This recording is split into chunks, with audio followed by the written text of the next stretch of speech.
Hello and welcome back to the G5 Family channel. Thanks for clicking into this video.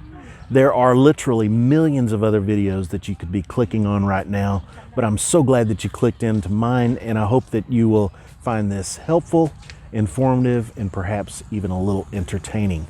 Now, I'm out at the park here close to our house, and it's about 5 p.m. in the afternoon, and this is about the time that folks come out to enjoy the late afternoon, early evening air, and it is really hot. April and May is our summer. It's our July and August. I mean, and it's hot.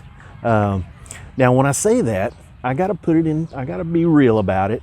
The reality is that at 4 o'clock this afternoon, it was 92 degrees Fahrenheit, about 33 degrees Celsius. So, in comparison to Southeast Texas, this ain't nothing. But I don't know what the difference is. Maybe because we are a little bit closer to the equator, maybe the sun is a little bit, I don't know what it is. And then of course we have the tropical humidity. So it's hot, but in any case. So in today's topic, we're gonna be talking about the prospect or the idea of maybe leaving the US or the UK or any other country that you might mention, and moving abroad. How about, I won't make it specifically the Philippines, but moving abroad. Moving to a country where the cost of living is a fraction of what it costs to live in the US. Let's just say the US. So I'm hearing a lot about the state of things in the US, of course through friends, but in the news. And it seemed like the beginning of 2020 marked this beginning of what has sort of become the state of chaos that we're living in now. With the pandemic beginning in March of 2020 and all of these severe lockdowns, which most of us have never experienced anything like that in our lives. And then, I'm not going to get into politics. In fact, I'll just let that be enough said. And then now, 2 years later, since the beginning of the pandemic, all of the lockdowns are lifting, things are opening back up. I mean, you would think that we'd be out dancing in the streets, but yet there just seems to be so much tension and so much of this crazy, uncomfortable vibe going on. I mean, I sense it everywhere, even from the other side of the world. You know, we have the worst economy, at least since 2008, but I really feel like now is worse than ever, especially with the supply chains being disrupted, the rise of cost, everything from, gasoline and to baby formula. I mean, and the difficulty to even acquire, the things that we really need. I mean, it's really, really bad. Here in the Philippines, and I can truthfully say, I'm not trying to spin anything positive here, but especially now that the lockdowns have lifted, the cages at the stores and places of business have all been removed. We're still wearing masks, but you see here I'm out in a public place. I'm not, there's no masks being enforced. But I haven't really felt that much of a change. And again, other than the lockdowns, now that it's opened up, it feels very, very normal. Now, our gas prices have doubled, but I don't drive just enough for that to even make a difference. I filled up the car back in March, and it's the middle of May, and well, it's May 20th, and I just had to put some gas in it today. So I don't really drive the car enough for the price of gas to impact. And I've seen a little bit of a rise in the price of electricity and, maybe some grocery items, but again, I promise you, I'm not trying to make it sound better than it is. We just haven't seen that much of a change. So again, we were talking about this morning.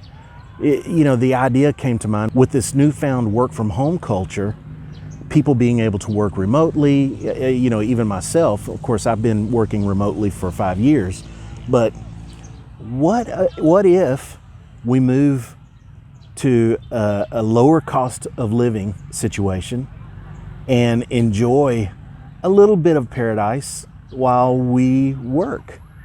Lower our cost of living, lower our stress levels. Now, it's important for me to say this.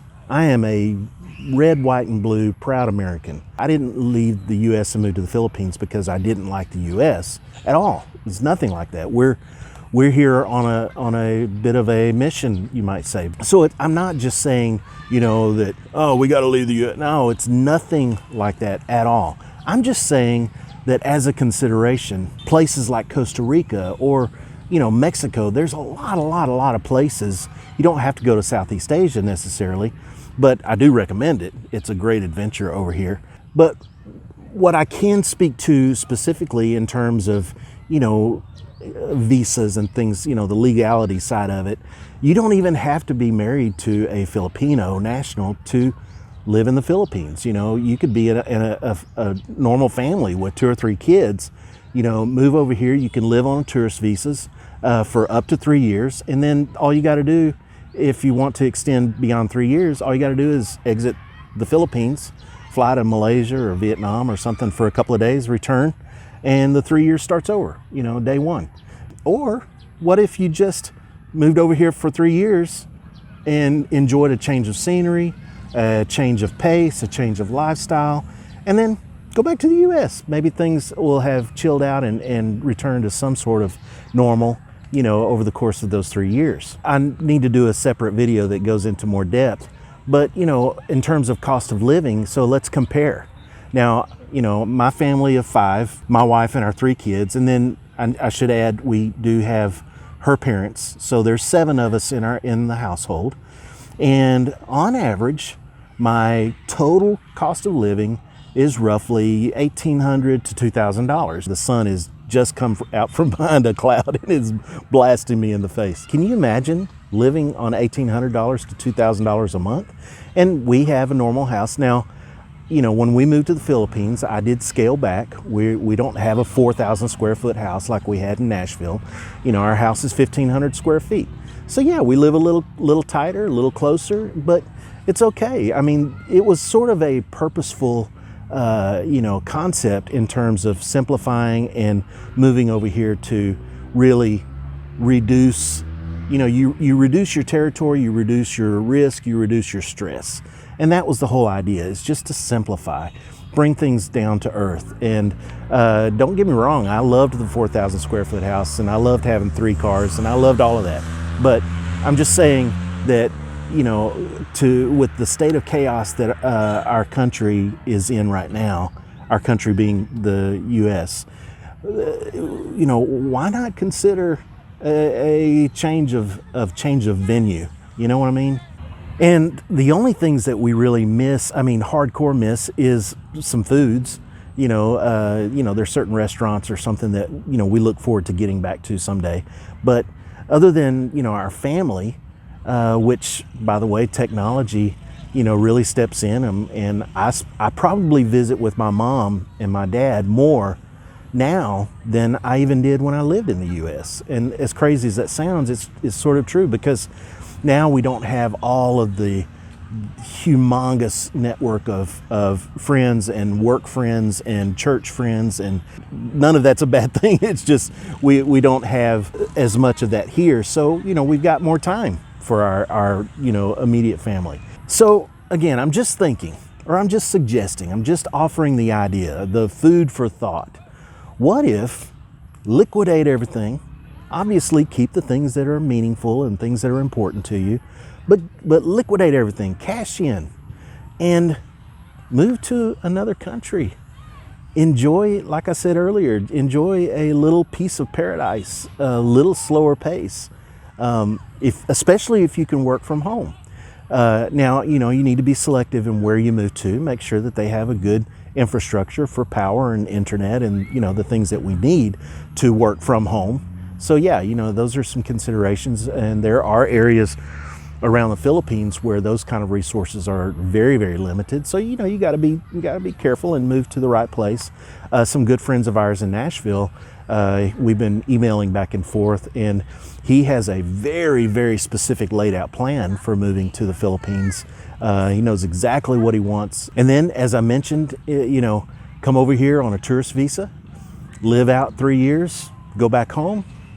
Live out 1 year and go back home. But, if you've gone to the trouble of liquidating, try it out for 3 years before you just turn around and go right back home. Obviously, to all of our folks who are interested in moving to the Philippines to find their mate, there are benefits. I am married to a Filipino national, and as a result, it was a process, but I was able to acquire a permanent resident visa, based on my Filipino marriage. So again, I'm not trying to spin things overly positive. I'm not trying to make it better than it sounds, but it's dollars and cents.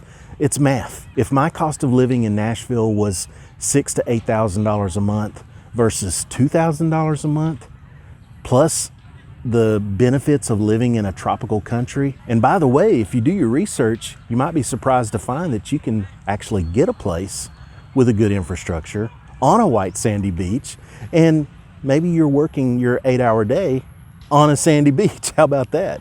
I just know for me that even despite the not so awesome stuff, the power outages, the lack of certain foods, for me, the change has been a great adventure. And, almost 5 years later, we have no plans of moving back to the U.S., at least not right now. So hit me up. Let me know your thoughts. Let me know what you think about this concept. I mean, is it just me or is it insane to think about moving to another country? So I'll wrap it up there. Thanks again for watching this video. Obviously, all of the thumbs up, the likes, the subscribes, all of that stuff is really appreciated. And I'll see you in the next video. All right, see ya.